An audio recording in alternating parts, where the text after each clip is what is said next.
The following is an important message from the Bucks County District Attorney. I'm a mom, and just like most moms, I worry about my child. But my worries are probably not the same as most. I'm the mother of a heroin addict. I hate that sound. It could just be a friend, or it could be the phone call I'm dreading. I never know. My eyes fill with tears, my palms are sweating, and my heart is racing. Has she been arrested again? Does she need a lawyer? Was she attacked again? How bad this time? Did she OD? Is she dead? How will we pay for a funeral? Who will care for her kids? Oh God, I'm nauseous. What should I do? What would you do to help your child? Heroin Kills. It is a matter of life and death.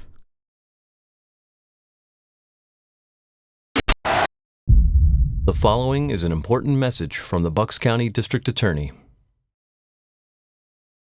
I have read that children of parents who talk to their teens regularly about drug use are 42% less likely to use drugs than those who don't. Yet only a quarter of teens report having these conversations. If we could cut our teenagers' chances of using drugs almost in half, I have to wonder why we aren't all talking to our kids more. My husband and I never really talked to our daughter about drugs. I'm sure we had conversations surrounding them, but it certainly wasn't something we did regularly. Having never used illegal drugs in our lives, we thought that we were leading by example. We thought living in a nice, safe neighborhood would shield her from the dangers of drugs, and that being a happy, loving family would give her the confidence to not need a crutch. We thought that being doting, devoted parents who supported her every endeavor would keep her on the right path, but we never regularly talked to her about it. We never told her about having close family members who are themselves addicts, made her predisposed to becoming one herself. My daughter is an actively using heroin addict. She didn't start using drugs until the age of 21, when a dentist provided her with Percocet for her toothache pain. 2 weeks later, in the ER with a kidney infection, another doctor gave her more. Most likely, because of her family history, she was almost instantly hooked. She abused the pills for 2 years, and when she was no longer able to afford them, Percocet sells for up to $25 a pill on the street, she changed her drug of choice to heroin, a much cheaper opiate with virtually the same results. I have seen statistics stating that heroin has been proven to be 50% addictive to first-time users. If you are crazy enough to chance it a second time, the addiction rate rises to 75%. To support her habit, my daughter has stolen every single thing of value from our home. All cash that was left lying around was taken. By cash, I mean anything from thousands of dollars to a few pennies. And by lying around, I mean in our wallets, purses, pockets, drawers, change jars, piggy banks, car cup holders, what we thought were clever hiding spots, or even locked in the safe we bought to protect ourselves from our own daughter. Also taken were our wedding bands, multiple TVs and cameras, 2 GPS units, our Easy Passes, a computer, her son's Wii, her daughter's Nintendo DS, an iPad, a vintage bike, rings I inherited from my grandmother, gold and silver wire from my husband's workshop necessary for his work, air conditioners taken right from our windows, and because nothing is sacred to a drug addict, a pearl necklace from my sister who had recently passed away. Most recently, after breaking into my home, she stole a second Wii, bought to replace the first one, and her son's fundraising box of candy to sell on the street. The next week, she hoisted her 5-year-old daughter through an unlocked window 10 feet off the ground and had her unlock my doors and stole, believe it or not, food. You see, drug addicts see the value in everything. Once she was in my house and found nothing of obvious value, she had to get creative. I had just gone grocery shopping and the receipt was on the table. She collected all the food I had bought, brought it back to the store, and used the refund for her drugs. She has maxed out my credit cards, leaving me balances and monthly payments I am unable to pay, ruining my credit. She has written bad checks using my checking account. She once deposited an empty envelope into my account at the ATM, knowing that the bank would allow you a portion of what you claimed to deposit immediately. This caused me legal troubles and a record of fraud with the banks that disallows me to open any new accounts.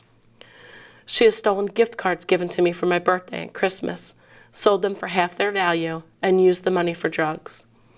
She received food stamps for her children and sold them in the same way before I reported it to welfare and had them taken away from her.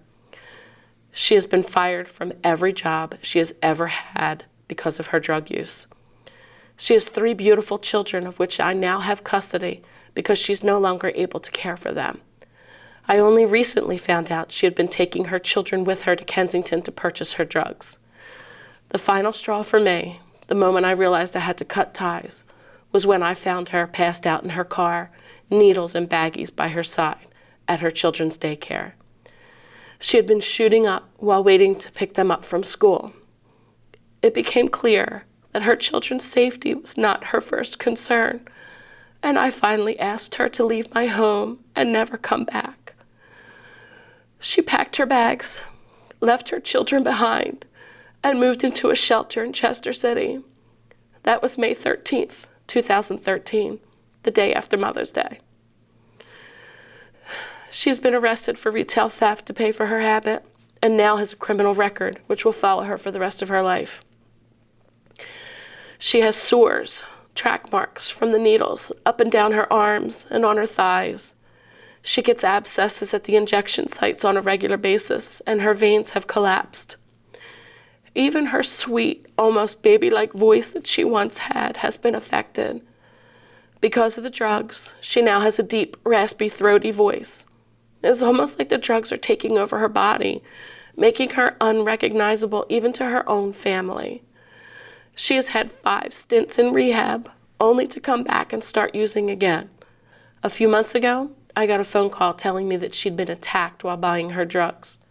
She was dragged into an alley, beaten, cut with a razor on her face, her arms, and her legs, and her clothes were in tatters. Luckily, somebody saw what was happening and called the police. Intervention from strangers doesn't often happen in the neighborhood where she was attacked, and she was lucky to have survived. Despite this, she was back in the exact same place less than 24 hours later to buy again. Her health is deteriorating quickly, and I have come to the grim realization that I will likely bury my only child if she's not able to beat this addiction. It is a fact that we parents of drug addicts must accept, if for no other reason than to soften the blow when it happens. These are some, but certainly not all of the daily struggles we face. I'm telling you all of this not to get sympathy, but to really shock you, to give you a tiny glimpse into the horrors that drug abuse can bring to your family.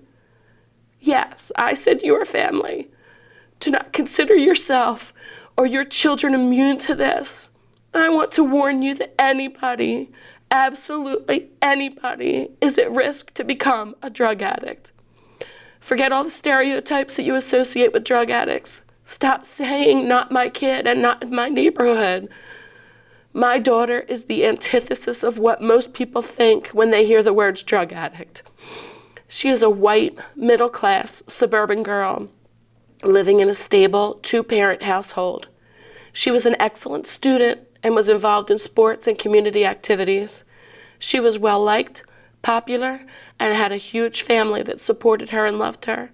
She was never abused or molested, and yet, here we are, all because of a toothache. Children of parents who talk to their teens regularly about drugs are 42% less likely to use drugs than those who don't. Yet only a quarter of teens report having these conversations. I am repeating that statement because it bothers me and I want it to bother you. It keeps me awake with a lot of thoughts about what if and why didn't I? I can't go back in time or change how things are now. And even though she is currently in a long-term rehabilitation facility, it may be too late to help my daughter. But it doesn't have to be for you. Go home tonight and talk to your children. Do it every night until they're sick of hearing from you. Do it until they understand the risks and the consequences. Don't assume your kids know how you feel. Tell them. Don't think they won't use drugs because they're afraid of you or your reaction. They may not have a choice. My daughter didn't. Heroin Kills. It is a matter of life and death.